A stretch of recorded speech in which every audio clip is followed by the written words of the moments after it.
Hello students, welcome to our YouTube channel Examosphere. उम्मीद है आप सब बिल्कुल ठीक होंगे एंड अच्छे से पढ़ाई कर रहे होंगे।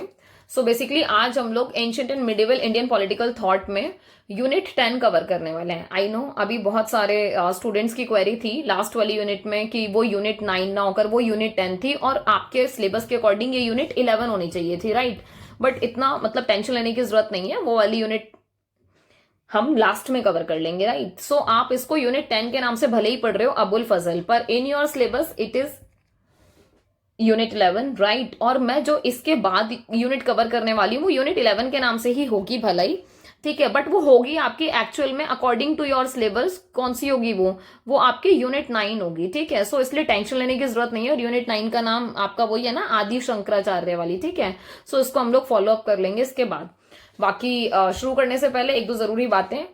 आप ये देखोगे चैनल पर public administration in India, constitutional value and fundamental duties, India foreign policy, Indian government and politics, ये ऑलरेडी कवर है, इनकी प्लेलिस्ट बनी हुई है, ठीक है। इवन पब्लिक एडमिनिस्ट्रेशन में तो आपको ना आंसर राइटिंग भी मिल जाएगी कि किस तरीके से आंसर राइटिंग करनी है। सो बहुत सारे स्टूडेंट्स जो न्यू हैं, फर्स्ट ईयर वाले हैं, सो वो इसको जरूर से कवर कर लें एक एक वीडियो को बहुत अच्छे से। सो आप लोग अपने फ्रेंड्स को या क्लासमेट्स को, जूनियर को, जिसको भी जरूरत है उसको जरूर शेयर कर देना, सो दैट उनको हेल्प हो जाए। जो भी स्टूडेंट न्यू है चैनल पे वो टेलीग्राम चैनल जरूर ज्वाइन कर लेना, बिकॉज यहाँ पर सारे इंपॉर्टेंट लिंक शेयर होते हैं और आपके नोट्स वगैरह यहीं मिलेंगे आपको।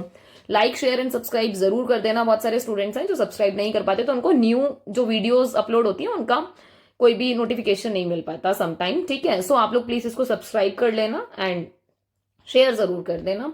बाकी शुरू करते हैं अबुल फजल से, ठीक है।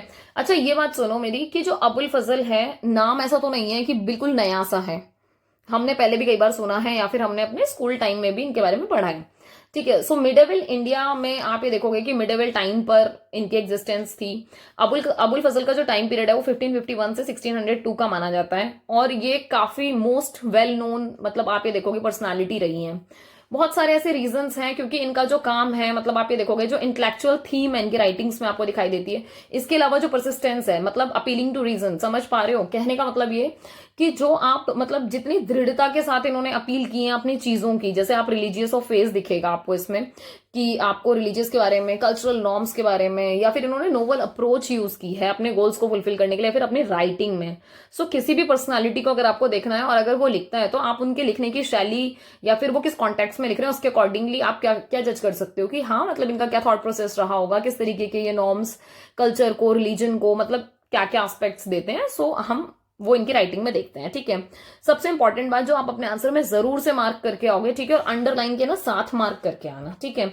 सो फजल के जो वर्क है अबुल फजल के, एक तो अकबरनामा और एक आईने अकबरी, ठीक है। सो हिंदी वाले स्टूडेंट्स भी देख लें, साथ ही में लिखा हुआ है, इनको आप जरूर मेंशन करके आओगे क्योंकि ये ऐसी चीजें हैं, कुछ फैक्चुअल चीजें जो हम जब चेक करते हैं ना कॉपी, तो हमें बहुत ऐसा लगता है कि हाँ यार बच्चे ने बहुत डिटेल में पढ़ा है, राइट।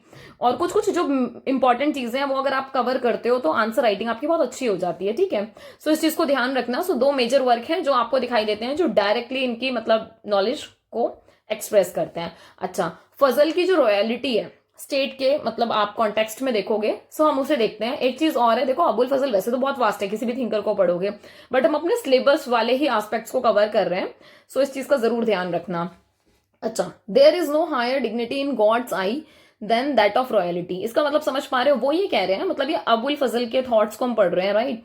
सो वो ये कह रहे हैं कि जो भगवान है ना, मतलब आप उनकी निगाह से देखोगे तो जो रॉयलिटी है ना वो, मतलब वो कहते हैं कि इससे ऊपर कुछ नहीं है, मतलब ये सबसे ज्यादा आप ये देखोगे ना कि हायर डिग्निटी में काउंट होती है क्या, रॉयलिटी। तभी बोलते हैं ना बहुत रॉयल है, रॉयल समझ रहे हो कि जो सबसे ऊपर, मतलब हम ऐसा मान के चलते हैं, राइट। तो ये वाली चीज हुई। इसके अलावा आप ये देखोगे जो रॉयलिटी की बात कर रहे हैं वो ये कह रहे हैं a remedy for the spirit of rebellion and the reason why subject obey is ample proof of the point made. देखो यहाँ बहुत इंपॉर्टेंट बात है और ये चीज आप अपने आंसर में जरूर मेंशन करेंगे कि वो ये कह रहे हैं कि जब हम रॉयलिटी की बात करते हैं तो वो दोनों ही एस्पेक्ट में देख रहे हैं। एक तो ये स्पिरिट ऑफ रिबेलियन, समझ रहे हो, मतलब ये कि अगर जरूरत है, विद्रोह की जो भावनाएं है ना उसकी बात हो रही है, सो रिबेलियस होने की बात हो रही है। और इसके अलावा वो ये कह रहे हैं कि क्या रीजन है, जो सब्जेक्ट है, सब्जेक्ट समझ रहे हो ना, मैंने इस वाली आपकी सीरीज में कई बार आपको सब्जेक्ट डिफाइन किया। सब्जेक्ट का मतलब यहाँ पर जो हमारे हिंदी इंग्लिश मैथ है वो सब्जेक्ट नहीं है, सब्जेक्ट से यहाँ पर हम बात कर रहे हैं इंडिविजुअल की, राइट। सो इंडिविजुअल को यहाँ फोकस किया जा रहा है। सो बेसिकली यहाँ बात हो रही है कि वो क्यों, ऐसा क्या होगा कि एक इंडिविजुअल या फिर एक राजा की जो प्रजा है वो कोई भी चीज को मानने के लिए रेडी हो जाती है, राइट। सो यहाँ उसकी बात हो रही है। इसके अलावा it can it can be seen in the meaning of name पच्चा। अब ये देखो कि एक चीज और है कि इन्होंने जो मेन बात करी है, जैसे ये जो अब हिंदी में इसको हम पातशाह बोल देते हैं और इंग्लिश में हम इसको पच्चाह भी बोल लेते हैं, वो आपके ऊपर है कि आप क्या प्रोनाउंस कर रहे हो इसको। जो मेन कॉन्टेक्स्ट है वो समझने की कोशिश करो कि इसको वो डिस्क्राइब कर रहे हैं। पद, पद मतलब आप समझ पा रहे हो, स्टेबिलिटी की बात हो रही है, पोजेशन की बात हो रही है, राइट। जिसमें आप मतलब एक होता है ना कि एक पोस्ट होती है, एक पद है कि वो स्टेबल है, लाइक वो पद नहीं हिलेगा, उस पर आने जाने वाले पर्सन एक्सचेंज होते रहेंगे, बट वो पोजीशन या वो स्टेबिलिटी हमेशा ऐसी ही रहेगी, राइट। इसके अलावा शाह, शाह को क्या डिनोट करें, ओरिजिन से या फिर लॉर्डशिप से, कि आप ये देखोगे कि किस चीज से ओरिजिन हो रहा है उस चीज का, तो ये उस कॉन्टेक्स्ट में लिखते हैं। इसके अलावा वो ये भी कहते हैं कि किंग, किंग ही एक ऐसा सोर्स है जिसके पास सारी स्ट्रेंथ होती है, सारी पोजीशन होती है एक सोसाइटी में, क्योंकि एक समाज में आप ये देखोगे कि राजा के पास ही तो सारे स्रोत है ना, मतलब सोर्स कहाँ है, तो राजा के पास है, क्योंकि उन्हीं के थ्रू क्या हो रहा है, पूरा का पूरा सारी चीजें चलाई जा रही हैं। So if monarchy does not exist, मान लो कोई एक ऐसा समाज है जहां पर मोनार्की है ही नहीं, मतलब राजा है ही नहीं, तो वहां पर क्या होगा, आप खुद सोचो कि जब राजा नहीं होता तो कैसी मतलब एकदम तानाशाही हो जाएगी, या फिर आप ये समझोगे कि इतना ज्यादा मतलब एक्सट्रीम लेवल पर एक होता है ना कि संघर्ष होगा जिसकी कोई मतलब हद नहीं। इसके अलावा हर कोई मतलब वही अपनी अपनी ग्रीडीनेस को फुलफिल करेगा, कि मतलब हर किसी को अपनी चीजें फुलफिल करनी होंगी, कोई दूसरे के बारे में नहीं सोच पाएगा। तो ऐसे में बहुत मुश्किल हो जाता है कि आप सिचुएशन को मतलब क्या कर पाओगे, रिस्ट्रेन कर पाओगे। सो एक राजा का होना बहुत जरूरी है किसी समाज में या फिर किसी भी आप ये देखोगे कि स्टेट को चलाने के लिए। इसके अलावा एक मेन बात और है, इंपीरियल जस्टिस की बात की गई है, ठीक है। सो अब यहाँ एक देखो सिंपल सी बात है कि कुछ तो ऐसे हैं जो चूज करते हैं एक ऐसा रास्ता कि हमें ओबीडियंस को मतलब ओबीडियंस रहना है जॉय के साथ, मतलब जो भी रूल रेगुलेशन है वो हम आराम से फुलफिल करेंगे और साथ साथ क्या करेंगे, अपना काम करते चलेंगे या फिर अपनी लाइफ नॉर्मल जिएंगे, ठीक है। जबकि कुछ ऐसे भी पर्सनालिटीज होती हैं जो एब्सटेन होती हैं फ्रॉम वायलेंस से, आउट ऑफ ड्रीड ऑफ पनिशमेंट। अब ये समझ रहे हो कि मतलब ये ऐसे लोग हैं जो मतलब पनिशमेंट के डर से, ठीक है, हिंसा से दूर रहते हैं। कुछ देखो यहां समझने की कोशिश करना, दो टाइप के लोग हम अभी बात कर रहे हैं, एक वो जो अंदर से ही सारे रूल रेगुलेशन फॉलो कर रहे हैं और अपने काम कर रहे हैं, एक वो जो करना नहीं भी चाह रहे होंगे तो भी करेंगे। रीजन क्या है, क्योंकि उनको पनिशमेंट का डर है, ठीक है, कि भैया उनको ये डर है कि नहीं किया तो फिर पनिशमेंट मिल जाएगी हमको, ठीक है। कुछ लोग ऐसे भी हैं जो बहुत ज्यादा मजबूर हो जाते हैं, किस चीज के लिए, पाथ ऑफ राइटिशियसनेस को चूज करने के लिए, मतलब नीड नहीं है, आउट ऑफ नीड जाकर वो क्या करते हैं, मतलब मजबूरी कंपल्शन ऐसा हो जाता है कि उनको ये सारी चीजें फॉलो करनी पड़ती है। ये सारे कॉन्टेक्स्ट किसके हैं, फजल के हैं। सो इस चीज को ध्यान रखना, ठीक है। फजल व्यू करते हैं रॉयलिटी को एज अ डिवाइन लाइट और perhaps the reason behind the art of perfection for the sultan. देखो ये कितनी इंपॉर्टेंट बात है, वो ये कह रहे हैं कि जैसे अगर रॉयलिटी की बात हो रही है तो वो एक डिवाइन लाइट की बात कर रहे हैं, एक दिव्य प्रकाश की बात कर रहे हैं। जैसे हम नॉर्मल देखते हैं ना कि भगवान को अगर हम जोड़ते हैं या फिर हम ऐसे मूवीज में भी देखते हैं तो एक ऐसा सिनेरियो क्रिएट होता है ना कि ऊपर से कोई बहुत लाइट सी आ रही है, तो वो इसी तरीके की बात कर रहे हैं कि एक डिवाइन लाइट की तरह दिखाई पड़ता है, ठीक है। और एक मतलब जो आपका सुल्तान है वो कह रहे हैं कि ये उसकी मतलब ये कब होगा, जब एक सुल्तान पूरा का पूरा आर्ट ऑफ परफेक्शन के क्राइटेरिया में फिट आता है। कहने का मतलब कि भाई वो पूरा परफेक्ट है, डिसीजन मेकिंग उसकी अच्छी है, वो टेक केयर बहुत अच्छे से कर रहा है अपने सब्जेक्ट्स का।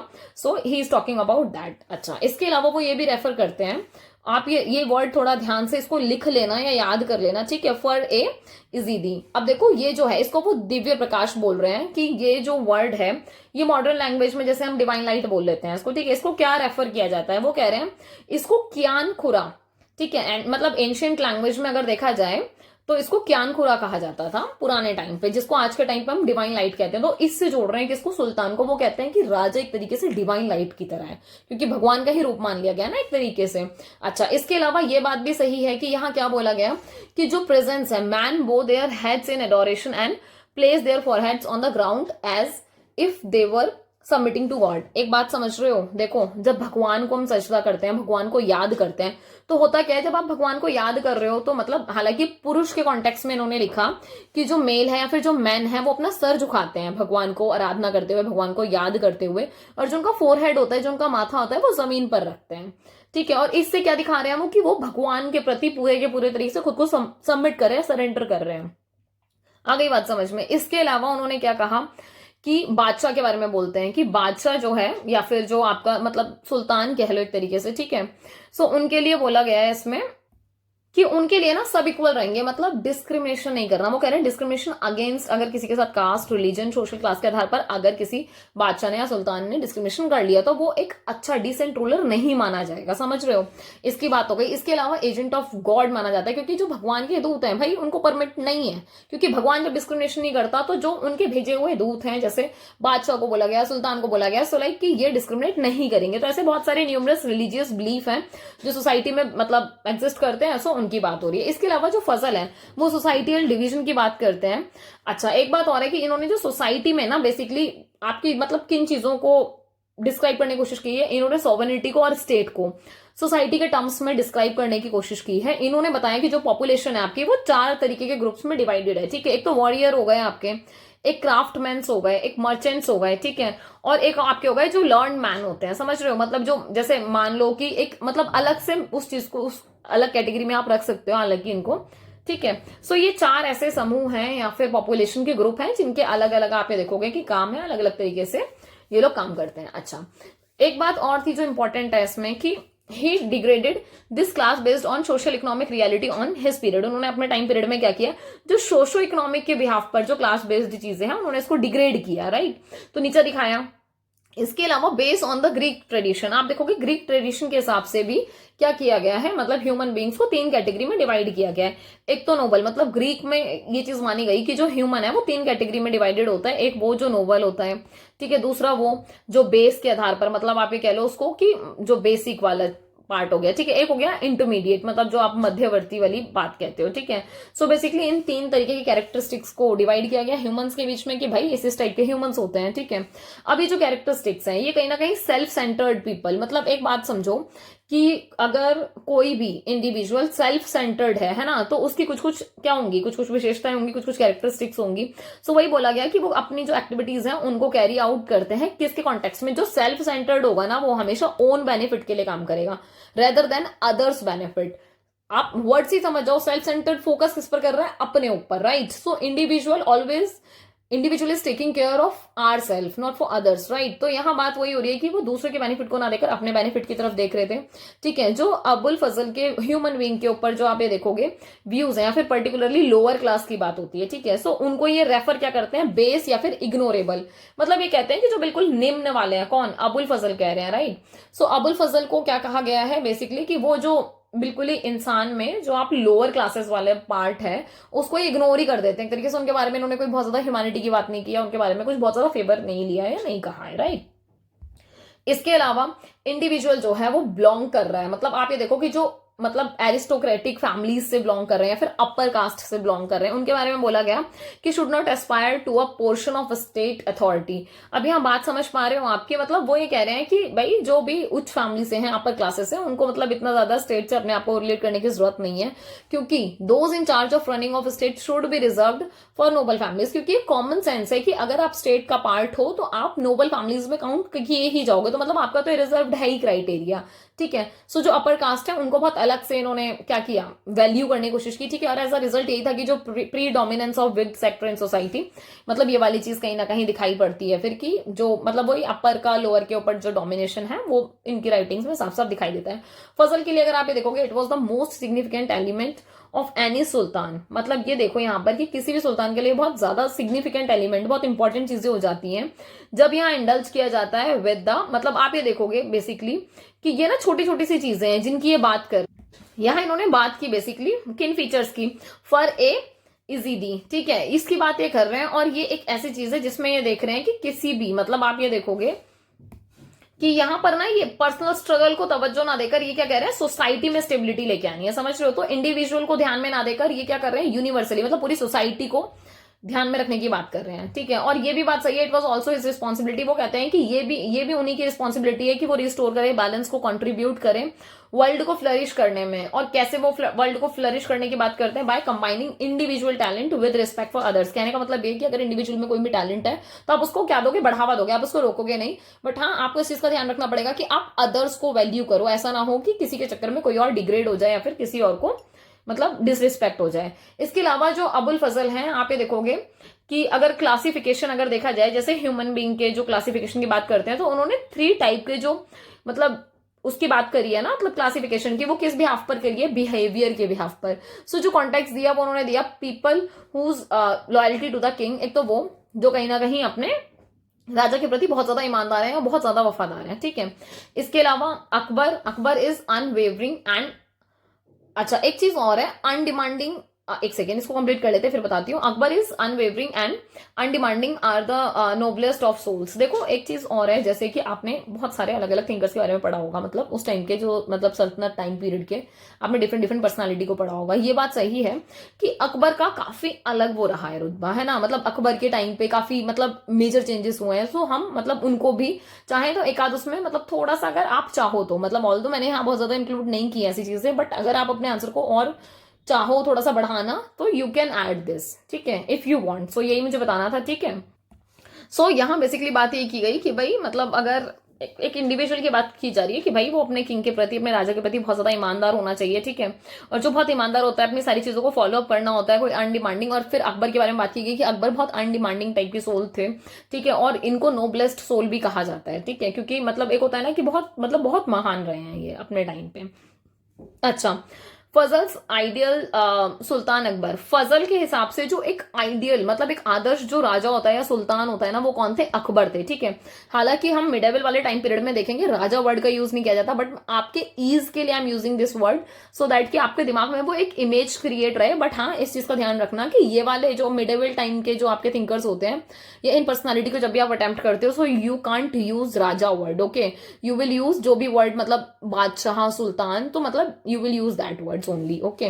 अच्छा, तो फजल का बताया गया कि फजल के हिसाब से अगर आप देखोगे ना, तो जैसे मतलब एक बहुत मोस्ट जो रिनाउंड वर्क है अकबरनामा, उसमें बताया गया कि अकबर किस तरीके से बहुत कंसिस्टेंटली ब्रिलियंट थे, उनकी डिसीजन मेकिंग बहुत अच्छी थी और वो लोगों की भलाई में बहुत कार्य करते थे।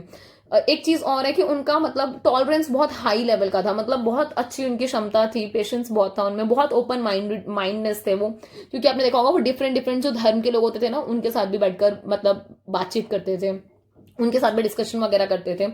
सो ये वाली चीज बहुत मतलब क्या की जाती है, अप्रिशिएट की जाती है अकबर की। सो इसलिए फजल भी इस चीज को बहुत अप्रिशिएट करते हैं कि बहुत आइडियल किंग रहे हैं या फिर आइडियल सुल्तान रहे हैं बेसिकली, ओके। सो एक और चीज है कि अकबर को बहुत अप्रिशिएट किया जाता था कि उनका जो स्ट्रॉन्ग सेंस ऑफ जस्टिस है वो बहुत अच्छा है, क्योंकि वो जस्टिस मतलब उनका ये बिलीफ था कि भाई उनके राज्य में रहने वाले जितने भी लोग हैं तो वो एज अ सुल्तान चाहते थे कि क्या हो, सबको जस्टिस मिले, कोई ऐसा ना हो कि किसी को मतलब अनजस्टिस या अनफेयर फील हो। इसके अलावा वो स्टेबिलिटी, मतलब अपने टाइम पर बहुत स्टेबिलिटी लेके आए थे उन्होंने, स्टेट के जो भी मतलब उन्होंने प्रमोट किया था जो भी गवर्नेंस का तरीका है, या फिर इंश्योर किया था उन्होंने कि भाई जो गवर्नेंस है वो प्रॉपर वर्क करे।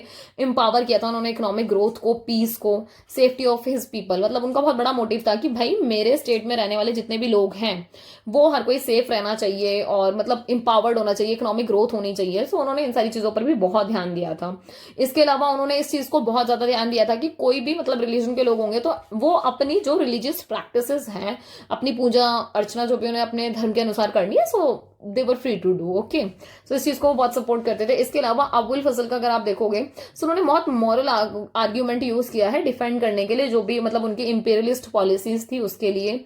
इसके अलावा जो वर्ड है हरबन मुखिया, ठीक है, हरबंस मुखिया एक्चुअली, है ना, हरबंस मुखिया के शब्दों में अगर आप ये देखो, सो अबुल फजल क्या देखते हैं, मतलब ये थिंकर है, आप चाहो तो ऐड कर सकते हो इनको, मतलब थॉट प्रोसेस है ये बेसिकली, राइट।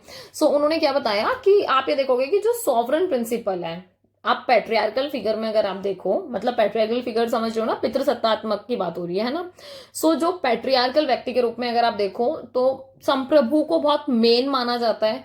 इसके अलावा ये वाली बात सही है जो मेजर है कि यहाँ ये बात की गई कि जो मतलब एक होता है ना इलेजिटिमेट चिल्ड्रंस हैं उनको एब्सोल्यूट पावर देने की भी बात यहाँ इंक्लूड की गई थी।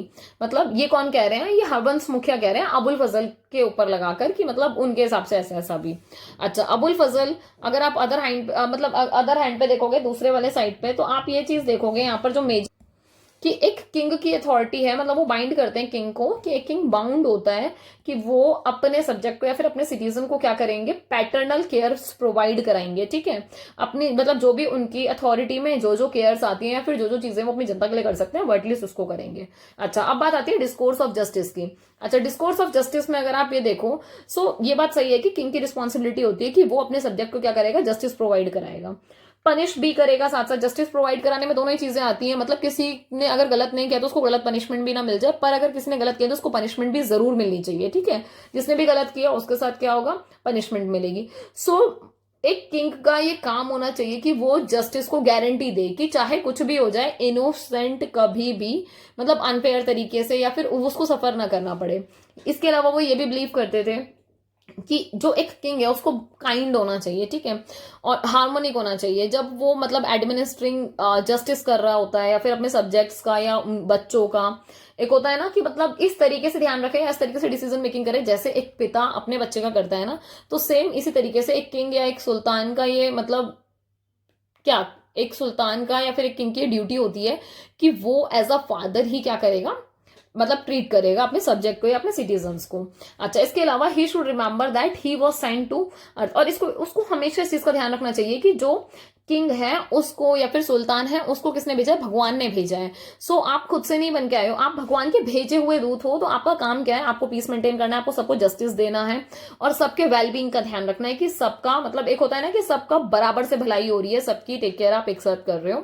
ऐसा नहीं है कि आप जो एलिट क्लास है या फिर जो अपर क्लास है उनके लिए थोड़े अलग से मतलब एडजस्टमेंट है या फिर सारी फैसिलिटीज वगैरह है, और जो लोअर है उनके लिए अलग से नहीं। वो ये कह रहे हैं कि सबको आप एक साथ एक तरीके से तोल रहे हो, ठीक है।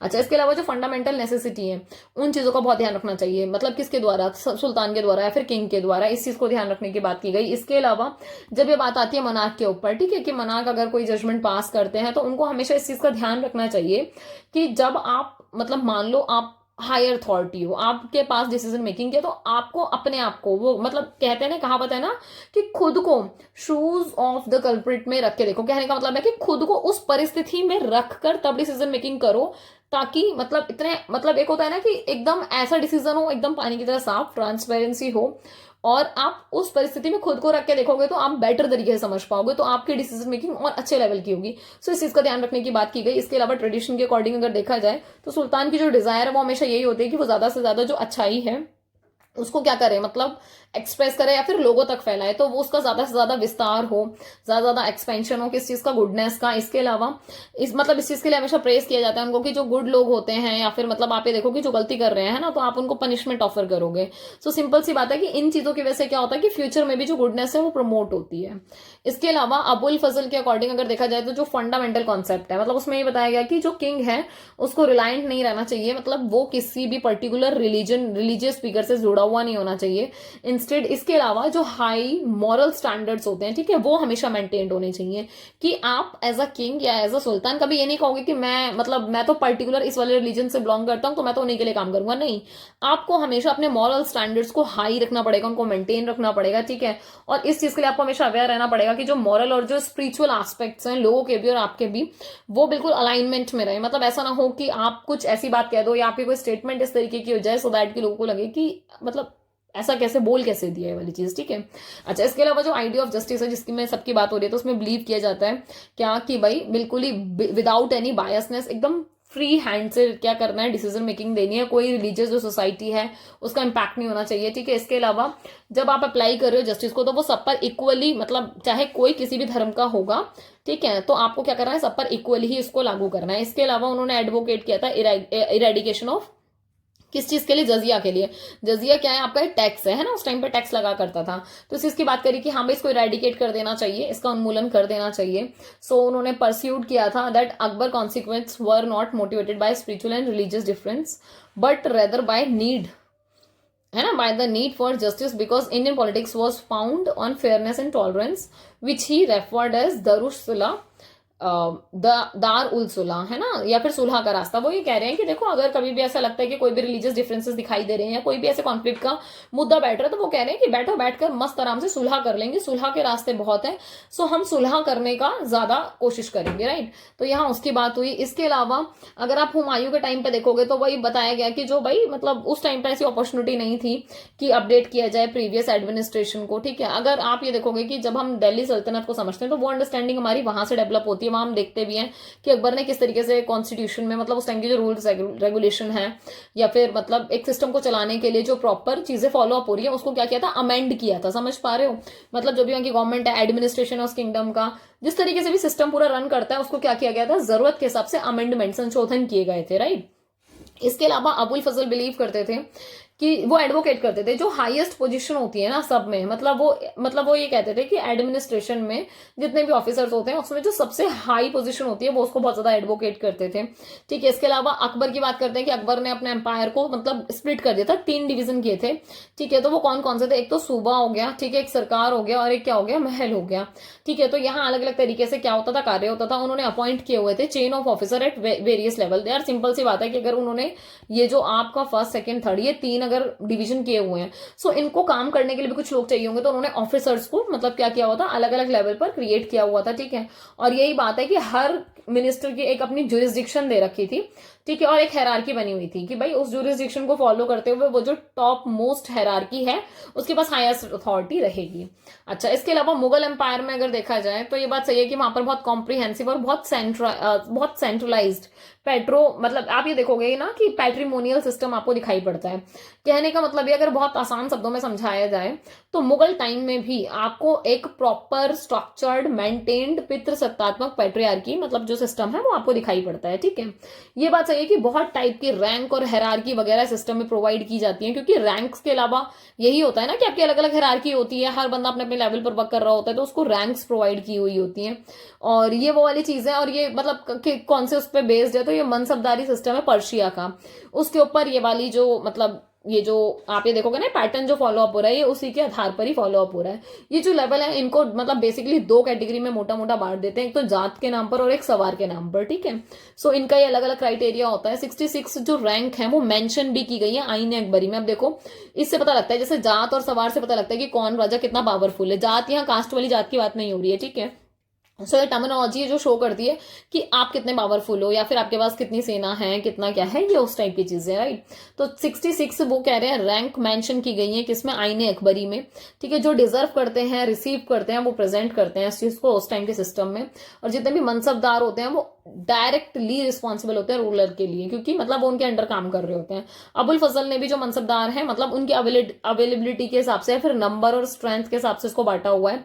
वो ये कहते हैं कि इनका जो अरेंजमेंट है कम्युनिटी के हिसाब से होता है, बहुत सारी ऐसे क्लासेस भी होती हैं बीच में, या फिर लोग अलग अलग रूलर्स के साथ मिलकर काम करने आते हैं। ठीक है, और ये जो हेरार्कल सिस्टम है ये एस्टैब्लिश्ड है कि हाँ कौन मतलब टॉप मोस्ट अथॉरिटी पे रहेगा, कौन एकदम लोअर ग्राउंड पे रहेगा। सो इस तरीके की बातें मुगल फॉलो करते हैं। मतलब ये जो पैटर्न है इसको पूरा फॉलो अप किया जाता है, कौन सा, हेरार्की वाला।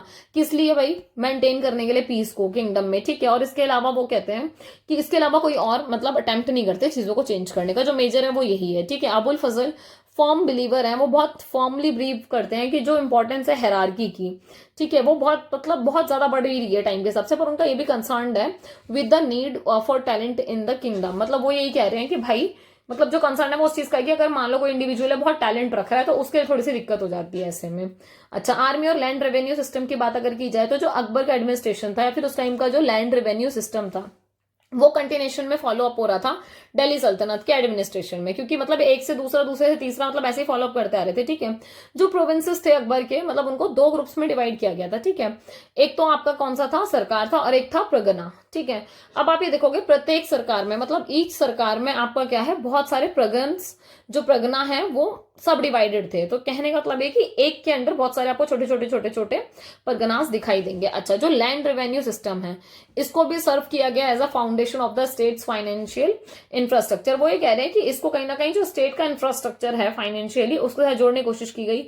जो इनकम पॉलिसी थी अकबर की, ठीक है, वो कहीं ना कहीं किस चीज के ऊपर बेस्ड थी, देशशाला के ऊपर। ठीक है, और ये कैसी थी, ये स्कीम मतलब 10 ईयर वाली स्कीम थी कि मतलब हर 10 साल पे आपको इसको रिन्यू कराना है जो भी चीजें करनी है।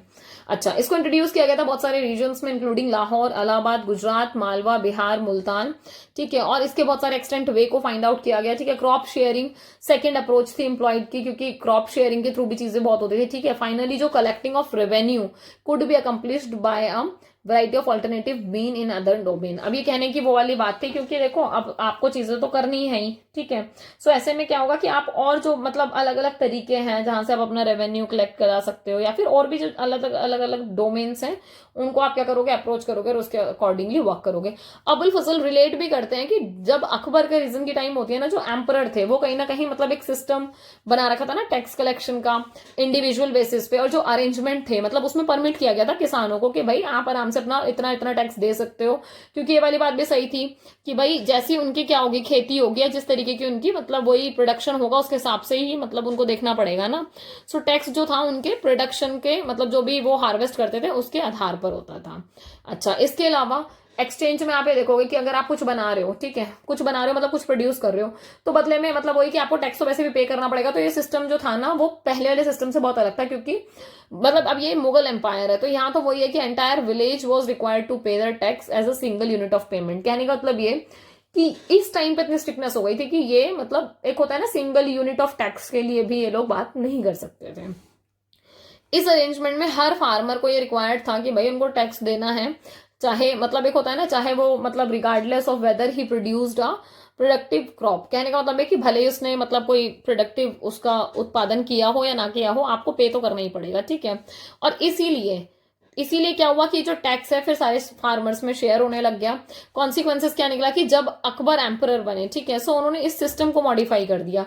उन्होंने देखा कि ये जो इंप्रूवमेंट का स्टेप है, living condition of farmer in the process, मतलब उन्होंने कहा कि ये जो फार्मर की प्रोसेस में ना मतलब इस तरीके से जाना चाहिए ताकि वो उस चीज को फॉलो अप कर पाए। इसके अलावा अकबर ने बहुत सारे प्रिवेंटिव एक्शंस लिए थे इंश्योर करने के लिए कि जितने भी जो फार्मर है उनका एक्सप्लॉइटेशन ना हो फ्यूचर में, ठीक है। उन्होंने बहुत नजरें रखी थी जमींदार के ऊपर, मतलब बहुत स्ट्रिक्ट रहे थे ताकि वो, क्योंकि जमींदार क्या करता है एडवांटेज उठाता है जमीन का फायदा उठाकर, राइट। तो इन्होंने बहुत ध्यान रखा था कि लाइक ऐसी वाली चीज ना हो। अकबर ने पोजेस किया अ बिग पावरफुल आर्मी, मतलब वो ये कह रहे हैं कि एक बड़ी और पावरफुल आर्मी का होना बहुत ज्यादा जरूरी है, क्योंकि ये चीज क्या करती है, आपको हेल्प करती है आपके ऑपरेशंस को, गवर्नमेंट का जो ऑपरेशंस है या एडमिनिस्ट्रेशन वर्क है ये स्मूथली कंडक्ट हो सके, ठीक है। जो मुगल आर्मी है वो कहीं ना कहीं वही कैवलरी से, इन्फेंट्री से, artillery, elephants, camels among other things, मतलब इन सबसे मिलकर क्या हुई थी, उनकी सेना बनी हुई थी।